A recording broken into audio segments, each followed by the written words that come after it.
Robotics, and we have another instructional video for you today. We will be talking about how to manually level your 3D printer. We will mainly be focusing on the Anycubic line of 3D printers, but this method can also be used for any other line of 3D printers that uses manual leveling. David explains the philosophy behind manually leveling the printer and how you should take a methodical approach to leveling the bed.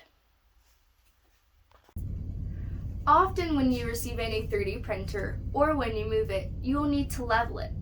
The distance between the nozzle and the bed can be 2 to 3 millimeters. This requires a large adjustment. As David explains, you will need to move the bed in small increments. Similar as tightening lug nuts on a tire, you will gradually adjust the level of the bed, similar to the star method. Make these adjustments from corner to corner until the bed is in alignment. Hello, I'm David with GL Robotics, and I'm here to give a quick tutorial on how to level your Anycubic 3D printer. You need a really good first layer to have a successful print, and for that, you need a level bed. Many 3D printers use manual leveling knobs with springs to tension the bed. Let's talk about the philosophy of how that works. Using the knobs, we will raise and lower the different corners of the bed. Say, for example, that we wanted to raise this back corner because it was too low. Well, when we do that and we raise this back left corner, it will push down the front right corner. Then, whenever we get around to adjusting this corner and we see that it's too low and we raise it up, our whole bed will be warped. So, what we want to do is raise all points of the bed evenly.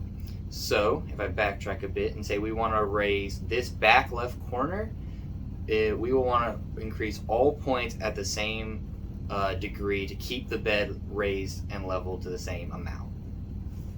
Hopping over to the Mono X now, you can see the tensioning knobs with the springs on the 4 corners, and this is the gap. This bed's already level, and this is the gap that we would already want, and you can measure by getting a piece of paper and sliding it back and forth. But say it wasn't level, we just wanted a little bit of resistance, and if we weren't getting that resistance, we can either turn it clockwise to raise it or counterclockwise to lower it, and we just slide back and forth. See, that needs to be raised a little more.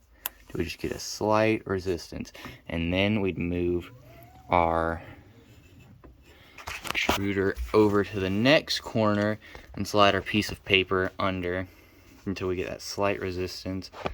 Lower, or raise, lower, till we get that slight resistance right in there. I'd say a little less there, and then we'd go back corner, doing the same thing with that back one, and we'd want to do all 4 corners.